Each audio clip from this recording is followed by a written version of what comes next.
तक आप जिस कार्य को करना चाहते हैं उसके लिए पूरी तरह से दृढ़ नहीं है, तब तक दुनिया की कोई भी शक्ति आपको आपकी मंजिल दिलाने में आपकी हेल्प नहीं कर सकती। जी हाँ, इसलिए आप जिस भी कार्य को करना चाहते हैं, जिस भी एम की वजह से आप अपनी जिंदगी में अब बहुत सारी समस्याओं का सामना करना पड़ रही है, यानी जो टारगेट आपका है उसे यदि आप पूरा करना चाहते हैं तो पहले सबसे इम्पोर्टेंट बात यह है कि आपको मोटिवेट रहना है और किसी भी प्रकार का कोई टेंशन नहीं लेना है और पूरी मेहनत के साथ, पूरी दृढ़ता के साथ उसे पूरा करने के पीछे लग जाना है। जी हाँ, नमस्कार नमस्कार नमस्कार, जय श्री राधे कृष्णा। मैं एस्ट्रोलॉजर अनुष्का आप सभी का आपके मिथुन राशि चैनल पर मिथुन राशि के आज के इस नए और बेहद और खास महत्वपूर्ण कार्यक्रम में हार्दिक स्वागत करती हूँ और आशा करती हूँ कि आप सब कुशल मंगल होंगे। तो मिथुन राशि वालों, आज हमारी इस वीडियो का टाइटल है कि सूर्य शनि के घर, यानी सूर्य देव शनि के घर जा रहे हैं तो कुछ बड़ा होने वाला है। तो क्या बड़ा होने वाला है और सूर्य देव के शनि के घर में जाने से क्या भूकंप आएगा, क्या नई समस्याएं अथवा क्या अच्छे फल आपको मिल सकते हैं, यह आज इस वीडियो में जानेंगे। साथ ही 15 जनवरी 2025 से ही यही घटना प्रारंभ हो जाएगी।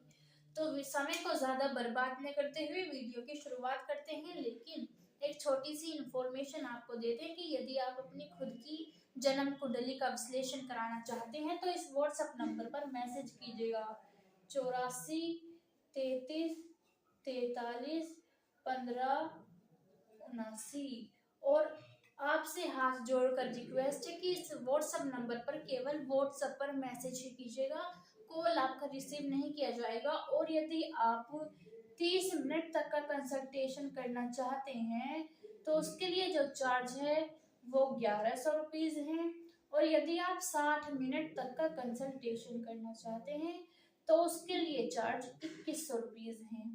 तो मिथुन राशि वालों, वीडियो को शुरू करने से पहले छोटा सा लाइक कीजिएगा और कमेंट बॉक्स में पूर्ण भक्ति भावना के साथ जय शनिदेव का नारा अवश्य ही लगा दीजिएगा। तो आइए जानते हैं।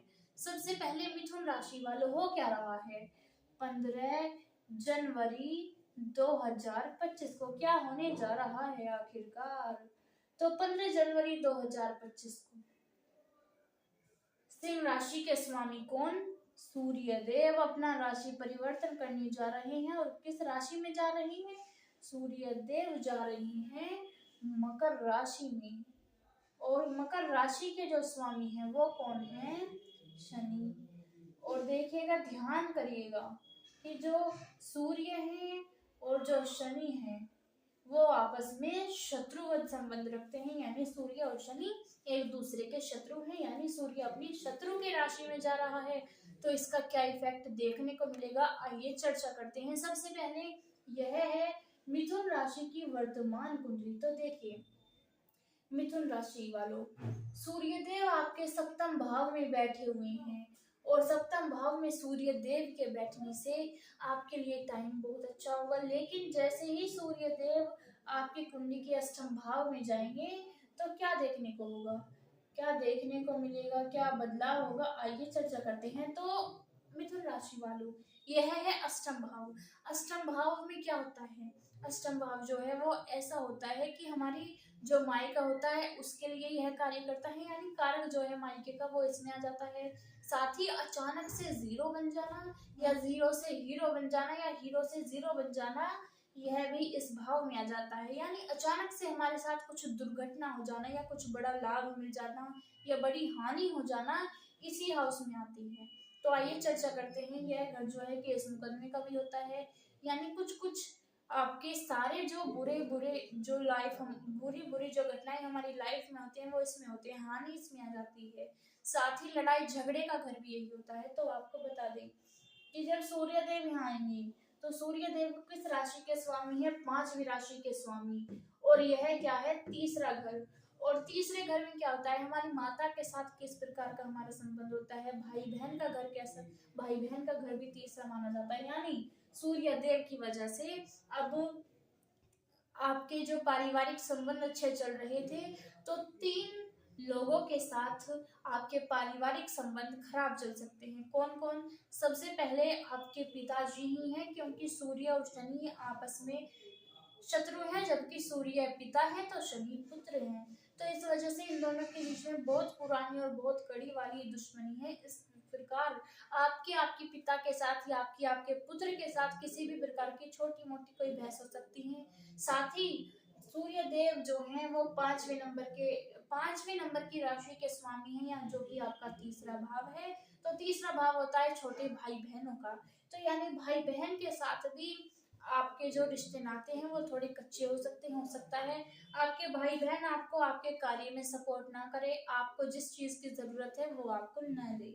साथ ही देखिएगा मिथुन राशि वालों, जो तीसरा घर है वो बहुत सारी चीजों का होता है, जैसे कि हमारी जो मकान होता है, जो प्रॉपर्टी सेल करना या वाहन खरीदना, ये भी तीसरे भाव में आ जाता है। यानी यदि आप प्रॉपर्टी सेल करना चाहते हैं, प्रॉपर्टी खरीदना चाहते हैं, तो उसके लिए तो टाइम अच्छा है। आप प्रॉपर्टी सेल कर सकते हैं, खरीदना चाहते हैं तो खरीद सकते हैं, किसी भी प्रकार का आप लेन देन कर सकते हैं। साथ ही मिथुन राशि वालों, यदि बात की जाए कि आपके मायके में आपके संबंध कैसे होंगे, तो मायके से आपकी थोड़ी सी ऐस महस हो सकती है, यानी बहस हो सकती है। यानी रिश्ते इतने ज्यादा मजबूत नहीं होंगे। हो सकता है बोलचाल कुछ समय के लिए बंद हो जाए, या जो आपके ससुराल के लोग, आपके मायके के लोग ऐसे थे कि आपकी जो बातें थी उन्हें मानते थे, आपको आपकी जरूरत पड़ने पर आपकी हेल्प करते थे, हो सकता है वो अब न करें। तो इसलिए आप पहले से ही अपने आप को तैयार रखिएगा। साथ ही मिथुन राशि वालों, सूर्य की एक और दृष्टि होती है 7वीं दृष्टि। तो सूर्य की जो 7वीं दृष्टि है वो जा रही है आपके दूसरे भाव में, जो कि मंगल जिसमें बैठे हुए हैं, और सूर्य और मंगल आपस में एक दूसरे के मित्र हैं। यानी आपको बता दें कि यदि आप ज्यादा खर्चा कर रहे हैं तो खर्चा आप कम करेंगे, जिसकी वजह से आप पैसे को बचाएंगे। जी हाँ, सूर्य देव की वजह से ही यही पॉसिबल है। तो यानी कुल मिलाकर आप खर्चा जो कर रहे हैं उसे बचाने वाले हैं, पैसे को बढ़ाने वाले हैं। साथ ही सूर्य देव सूर्य देव की दृष्टि आपके सेकंड भाव में जा रही है, जो कि वे ऑफ टॉकिंग होता है, कि किस प्रकार हम अपनी वाणी का प्रयोग कर रहे हैं, किस प्रकार लोगों से बातचीत कर रहे हैं, वो दूसरे भाव में आ जाता है। और सूर्य की दृष्टि का जाने का मतलब है कि आप लोगों से अच्छी तरह से बातचीत करेंगे, आपका गुस्सा कम होगा, जिसके कारण आप जिस भी क्षेत्र में, जिस भी कार्य क्षेत्र में कार्य करते हैं उसमें आपका मान सम्मान देखने को मिलेगा। क्यों? क्योंकि सूर्य देव मान सम्मान के कारक होते हैं। साथ ही सबसे बड़ी बात तो यही है मिथुन राशि वालों की, आपको जो लाभ हम बता रहे हैं अगर ये नहीं मिल पा रहे हैं, तो इसका मतलब है कि सूर्य देव आपकी कुंडली में गलत स्थान पर है अथवा नीच का है, जिसके कारण आपको लाभ नहीं मिल पा रहे हैं।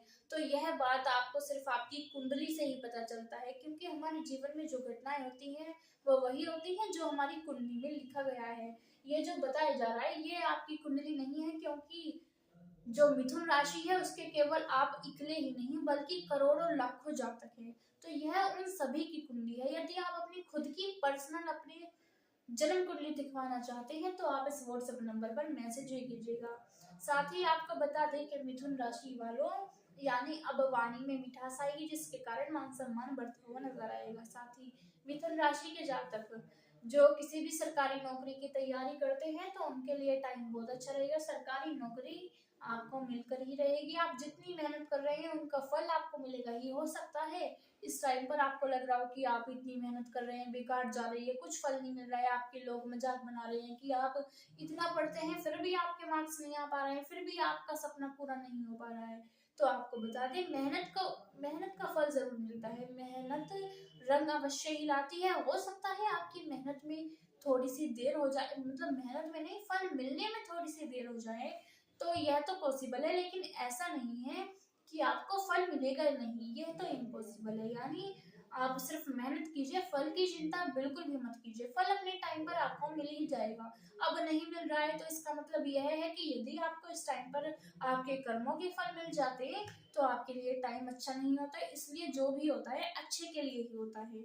साथ ही मिथुन राशि वालों, आपको बता दें कि जब सूर्य देव यहाँ पर आ जाएंगे तो आपके जो यदि आप ज्यादा गुस्सा कर रहे हैं, आपका मन शांत नहीं है, किसी भी कार्य में आपका मन नहीं लग पाता है, मन इधर उधर भटकता है, आप जिस कार्य को करते हैं आपका मन करता है कि आप यहाँ से दूर चले जाएं, तो आपको बता दें इसका केवल एक ही उपाय है कि आप सिर्फ और सिर्फ अपनी बातों को अपने भगवान जी से शेयर कीजिएगा, क्योंकि ये भगवान ही हैं जो आपकी सहायता कर सकते हैं।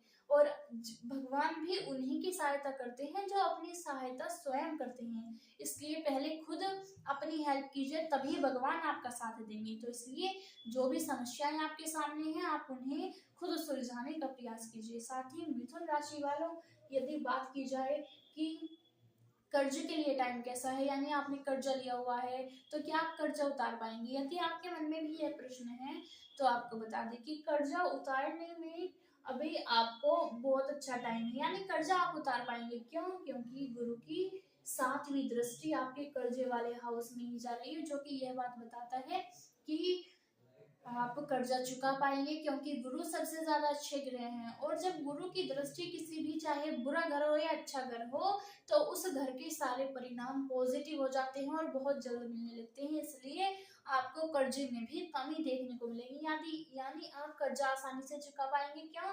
क्योंकि खर्चे को कम करेंगे, पैसे को ज्यादा बचाएंगे। साथ ही ऐसा नहीं है कि आपकी नौकरी में आपकी सैलरी नहीं बढ़ेगी, नौकरी में भी आपकी सैलरी बढ़ती हुई नजर आएगी। साथ ही मिथुन राशि वालों, यदि पति पत्नी के बीच में लड़ाई झगड़े चल रहे हैं तो उनके लिए टाइम अब ऐसा है कि अब झगड़े नहीं चलेंगे, किसी भी प्रकार की समस्याएं नहीं होंगी, और एक दूसरे से झगड़े होने के बाद वो एक दूसरे के बहुत ज्यादा करीब आएंगे, एक दूसरे के ऊपर पूरा विश्वास करेंगे। तो मिथुन राशि वालों, यह था हमारा आज का कार्यक्रम। आशा करते हैं कि आपको हमारे बताने का और समझाने का तरीका सार्थक लगा होगा। यदि आप चैनल पर पहली बार आए हैं, चैनल को सब्सक्राइब अवश्य ही कीजिएगा और कमेंट बॉक्स में जरूर बताइएगा कि वीडियो कैसा लगा। यदि आपको वीडियो अच्छा लगा हो तो कमेंट में जरूर बताइएगा। और यदि आप अपनी जन्म कुंडली का विश्लेषण कराना चाहते हैं, इस व्हाट्सएप नंबर पर मैसेज ही कीजिएगा, कॉल आपका रिसीव नहीं किया जाएगा। राधा रानी आप सभी के ऊपर अपनी कृपा हमेशा ही बनाए रखे। जय श्री राधे कृष्णा। राधे राधे। हर हर महादेव।